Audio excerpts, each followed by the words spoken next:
Chapter 2. My sister, Mrs. Joe Gargery, was more than 20 years older than I, and had established a great reputation with herself and the neighbors because she had brought me up by hand, having at that time to find out for myself what the expression meant, and knowing her to have a hard and heavy hand, and to be much in the habit of laying it upon her husband as well as upon me. I suppose that Joe Gargery and I were both brought up by hand. She was not a good-looking woman, my sister, and I had a general impression that she must have made Joe Gargery marry her by hand. Joe was a fair man, with curls of flaxen hair on each side of his smooth face, and with eyes of such a very undecided blue that they seemed to have somehow got mixed with their own whites. He was a mild, good-natured, sweet-tempered, easy-going, foolish, dear fellow, a sort of Hercules in strength, and also in weakness. My sister, Mrs. Joe, with black hair and eyes, had such a prevailing redness of skin that I sometimes used to wonder whether it was possible she washed herself with a nutmeg grater instead of soap. She was tall and bony, and almost always wore a coarse apron, fastened over her figure behind with 2 loops, and having a square impregnable bib in front that was stuck full of pins and needles. She made it a powerful merit in herself, and a strong reproach against Joe, that she wore this apron so much, though I really see no reason why she should have worn it at all, or why, if she did wear it at all, she should not have taken it off every day of her life. Joe's forge adjoined our house, which was a wooden house, as many of the dwellings in our country were, most of them at that time. When I ran home from the churchyard, the forge was shut up, and Joe was sitting alone in the kitchen. Joe and I being fellow sufferers, and having confidences as such, Joe imparted a confidence to me the moment I raised the latch of the door and peeped in at him opposite to it, sitting in the chimney corner. "Mrs. Joe has been out a dozen times looking for you, Pip, and she's out now, making a baker's dozen." "Is she?" "Yes, Pip," said Joe, "and what's worse, she's got Tickler with her." At this dismal intelligence, I twisted the only button on my waistcoat round and round, and looked in great depression at the fire. Tickler was a wax-ended piece of cane, worn smooth by collision with my tickled frame. "She sat down," said Joe, "and she got up, and she made a grab at Tickler, and she rampaged out. That's what she did," said Joe, slowly clearing the fire between the lower bars with the poker, and looking at it.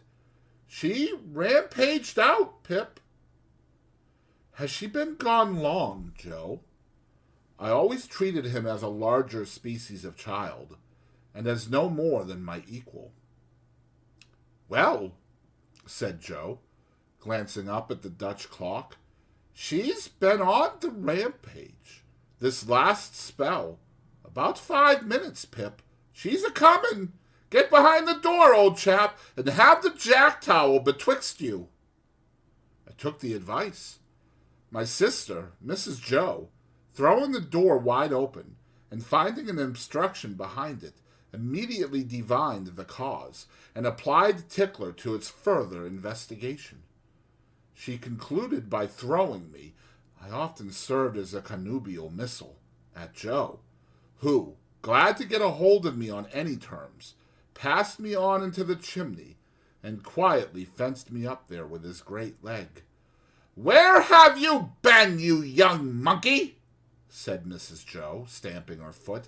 "Tell me directly what you've been doing to wear me away with fret and fright and worrit, or I'd have you out of that corner if you was 50 pips, and he was 500 Gargeries."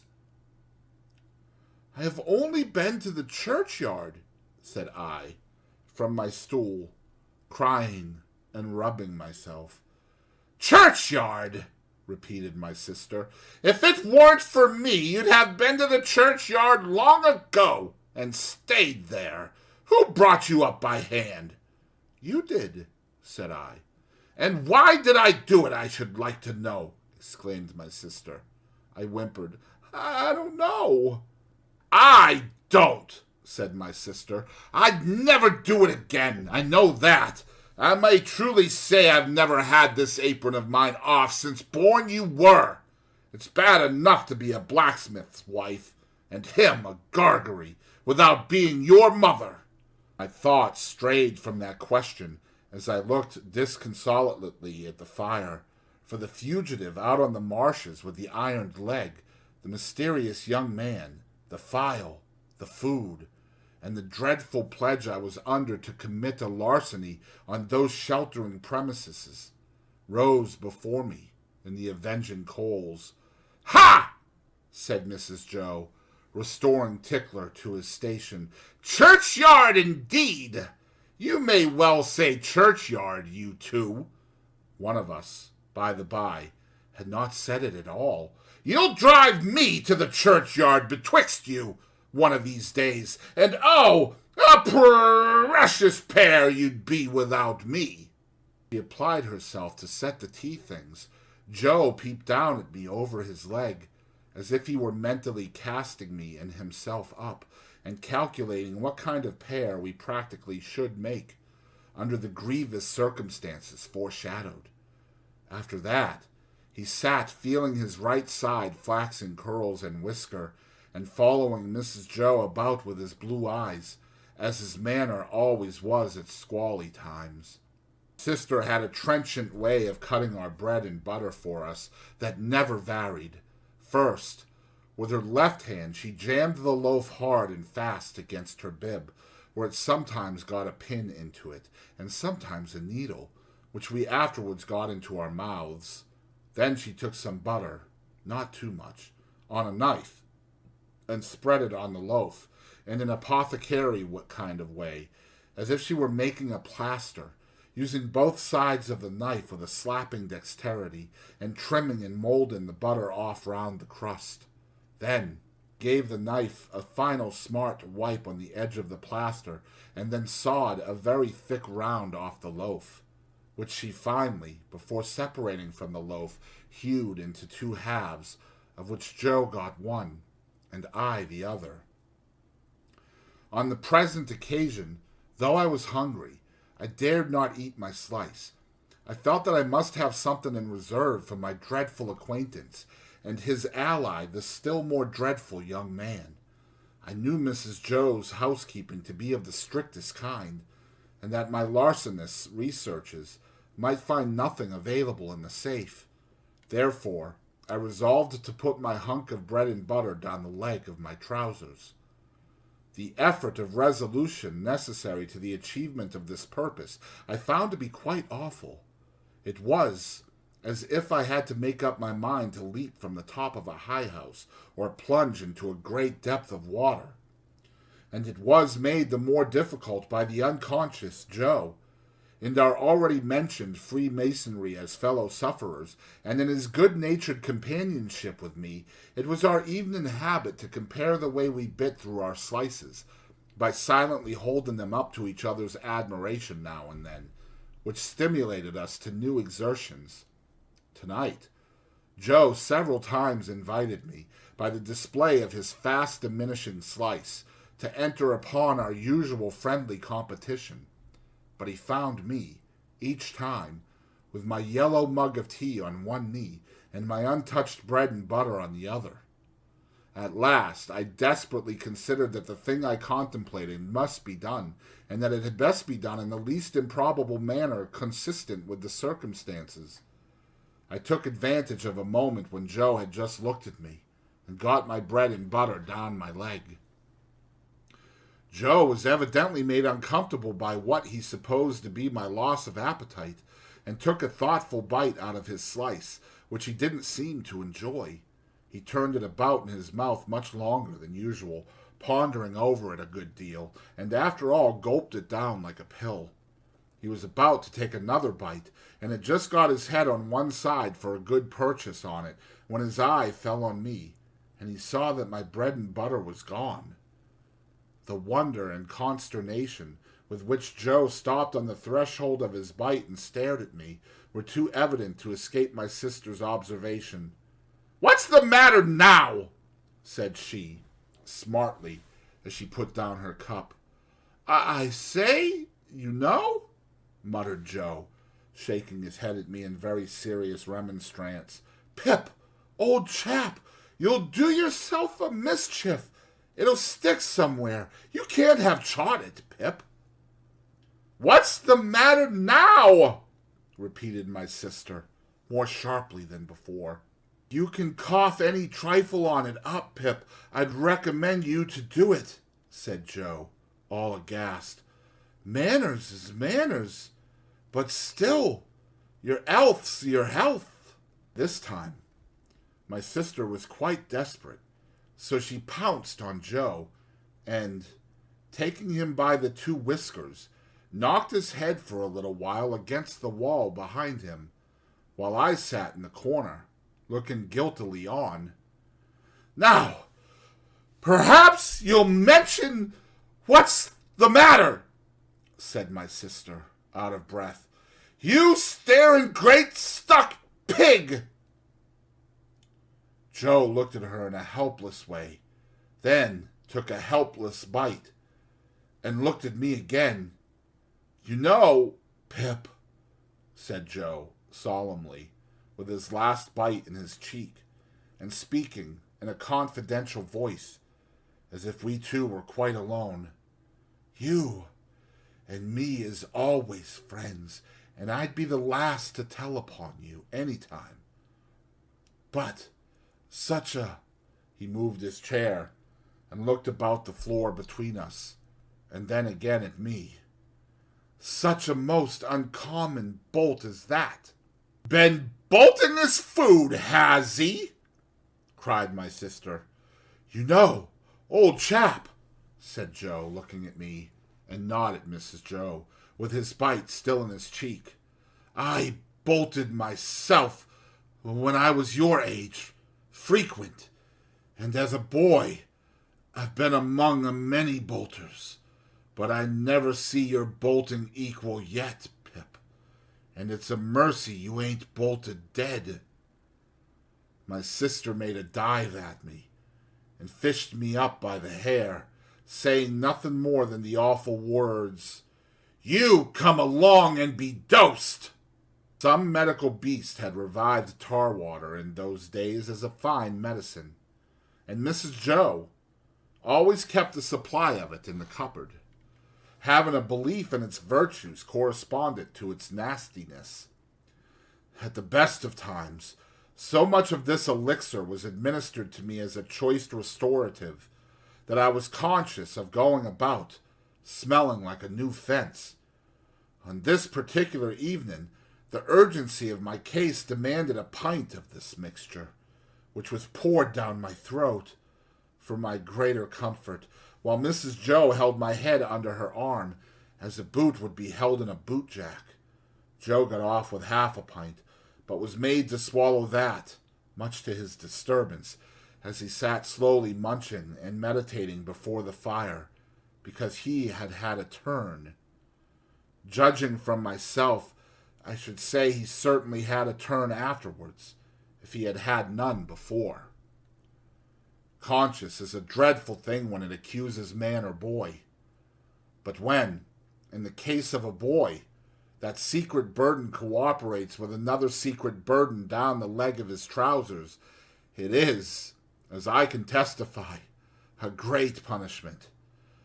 The guilty knowledge that I was going to rob Mrs. Joe. I never thought I was going to rob Joe, for I never thought of any of the housekeeping property as his.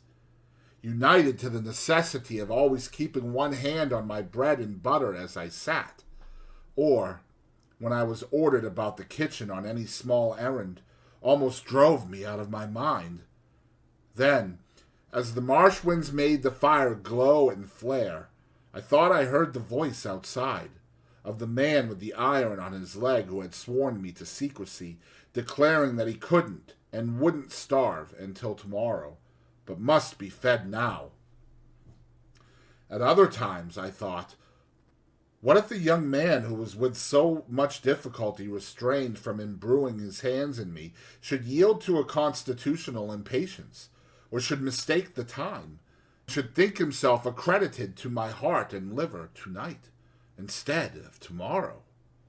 If ever anybody's hair stood on end with terror, mine must have done so then, but perhaps nobody's ever did. It was Christmas Eve, and I had to stir the pudding for the next day with a copper stick from 7 to 8 by the Dutch clock. I tried it with the load upon my leg, and that made me think afresh of the man with the load on his leg, and found the tendency of exercise to bring the bread and butter out at my ankle quite unmanageable.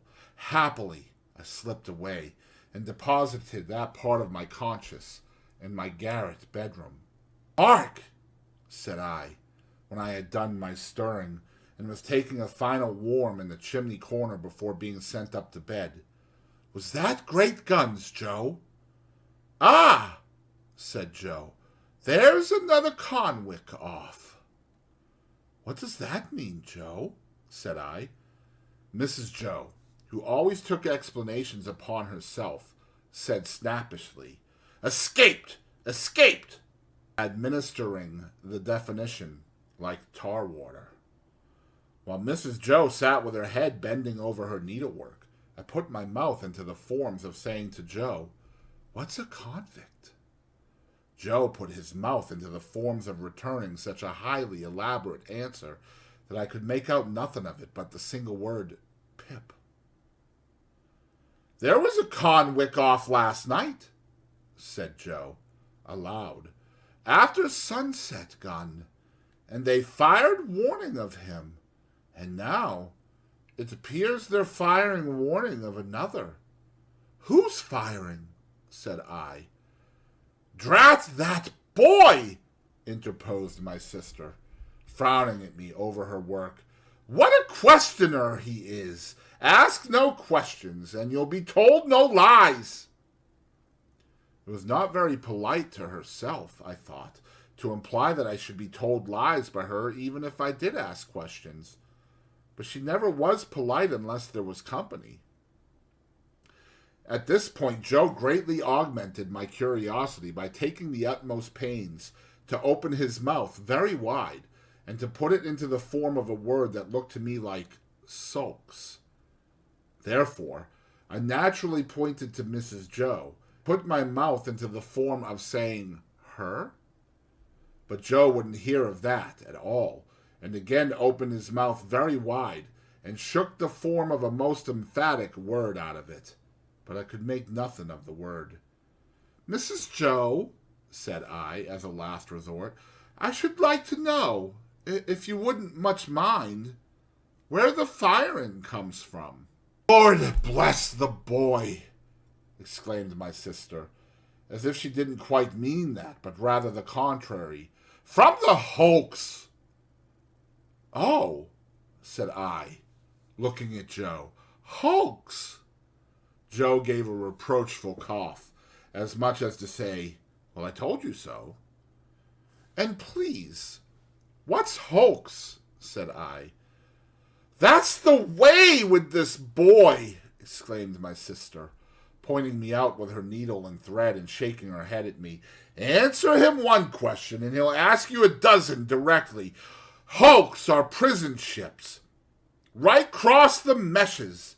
We always use that name for marshes in our country." "I wonder who's put into prison ships, and why they're put there," said I, in a general way, and with quiet desperation. It was too much for Mrs. Joe, who immediately rose. "I tell you what, young fellow," said she, "I didn't bring you up by hand to badger people's lives out. It would be blame to me and not praise if I had. People are put in the hulks because they murder, and because they rob and forge and do all sorts of bad. and they always begin by asking questions. Now, you get along to bed. I was never allowed a candle to light me to bed, and as I went upstairs in the dark, with my head tingling, from Mrs. Joe's thimble having played the tambourine upon it to accompany her last words, I felt fearfully sensible of the great convenience that the Hulks were handy for me. I was clearly on my way there. I had begun by asking questions, and I was going to rob Mrs. Joe. Since that time, which is far enough away now, I have often thought that few people know what secrecy there is in the young under terror. No matter how unreasonable the terror, so that it be terror. I was in mortal terror of the young man who wanted my heart and liver.